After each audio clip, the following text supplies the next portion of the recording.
Hi friends, welcome to Sindhuja Vaisu kitchen. இன்னைக்கு நம்ம பார்க்க போறது கத்திரிக்காய் ரைஸ் தாங்க. நமக்கு எல்லாருக்குமே ஃபேவரட்டான இந்த ரைஸ் எப்படி செய்யறதுன்னு பார்க்கலாமா? இது அவ்வளோ சூப்பரா இருக்குங்க. வாங்க எப்படி செய்யலான்னு பார்க்கலாம். இப்போ எல்லாமே வறுத்துக்கலாம். 1 ஸ்பூன் உளுந்து, 2 ஸ்பூன் வேர்க்கடலை, 1 ஸ்பூன் சீரகம்,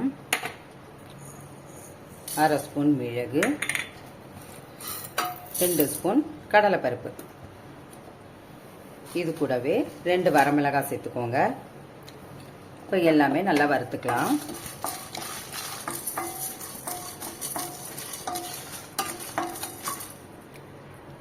இது கூடவே 2 ஸ்பூன் தேங்காய் துருவல் சேர்த்துக்கோங்க. தேங்காய் துருவல் சேர்த்துட்டு நல்லா வறுத்துக்கோங்க. அதுவும் இப்போ நல்லா வறுத்தாச்சுங்க. இப்போ ஒரு தட்டில் மாற்றிக்கலாம்.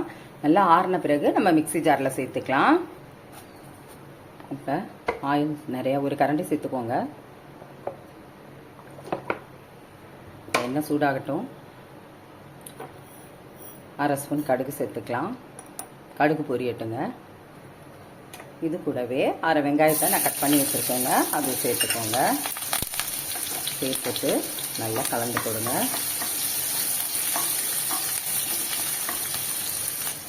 இது கூடவே 3 பச்சை மிளகாயை கீறி வச்சுருக்கேங்க, அதுவும் சேர்த்துக்கோங்க. ஒரு தடவை கலந்து விட்டுருங்க. ஒரு தக்காளியை சின்ன சின்னதாக கட் பண்ணி வச்சுருக்கேன், அதுவும் சேர்த்துக்கலாம்.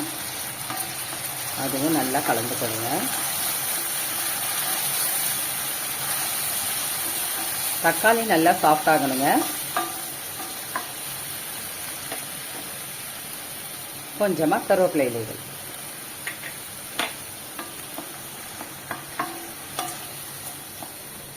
கொஞ்ச நேரம் இருக்கட்டும். தக்காளிலாம் நல்லா சாஃப்ட் ஆகணுங்க.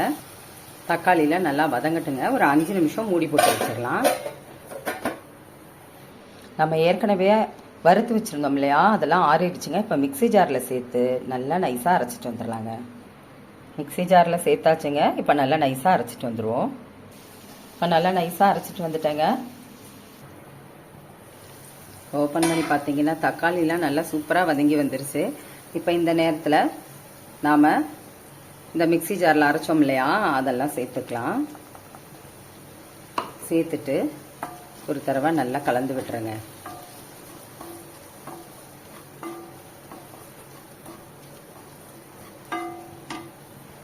இது கூடவே 1/2 ஸ்பூன் மஞ்சள்தூள் சேர்த்துக்கோங்க.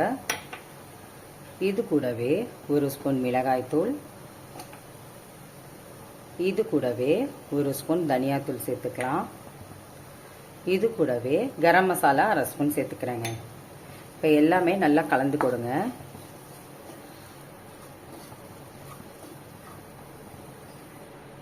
இது கூடவே 1/2 ஸ்பூன் உப்பு சேர்த்துக்கலாங்க. அதுவும் ஒரு தடவை கலந்து விட்டுருங்க.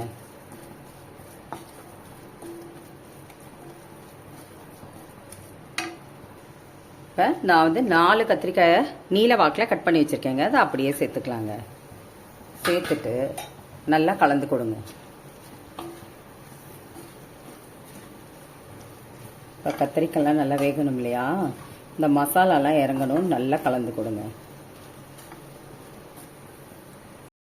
கத்திரிக்காய் நல்லா வேகணுங்க. ஒரு 10 நிமிஷம் மூடி போட்டு வச்சுருவோம். இப்போ 10 நிமிஷம் ஆயிடுச்சுங்க. மூடி எடுத்து பார்த்துடலாம். பாருங்க, கத்திரிக்காய்லாம் நல்லா வெந்து எண்ணெய் பிரிஞ்சு சூப்பராக ரெடி ஆயிடுச்சு. இப்போ இந்த நேரத்தில் நான் 2 கப்பு ரைஸ் வந்து வடித்து நல்லா ஆற வச்சு வச்சுருக்கேங்க, அது இதில் சேர்த்துக்கலாம். பாருங்க, ரைஸ் நல்லா வடித்து நான் ஆற வச்சு வச்சுருக்கேன். இப்போ பேனில் சேர்த்துப்போம்.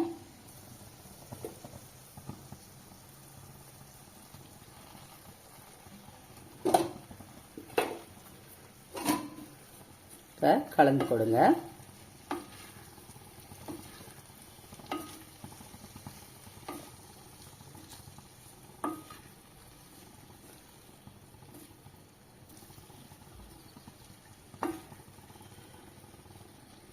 இப்போ நல்லா கலந்தாச்சுங்க.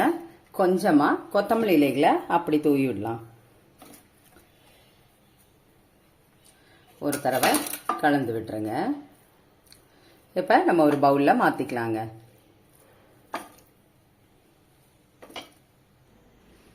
அவ்வளோதாங்க, சூப்பராக ரெடி ஆயிடுச்சு பாருங்களேன். கத்திரிக்காய் ரைஸோட முட்டை வச்சு சாப்பிட்டீங்கன்னா அவ்வளோ சூப்பராக இருக்குங்க. நீங்களும் இதை போல் ட்ரை பண்ணி பாருங்கள். உங்களுக்கு இந்த வீடியோ பிடிச்சிருந்துச்சுன்னா சப்ஸ்கிரைப் பண்ணுங்கள், பக்கத்தில் உள்ள பெல் பட்டனை கிளிக் பண்ணுங்கள். Okay, thank you.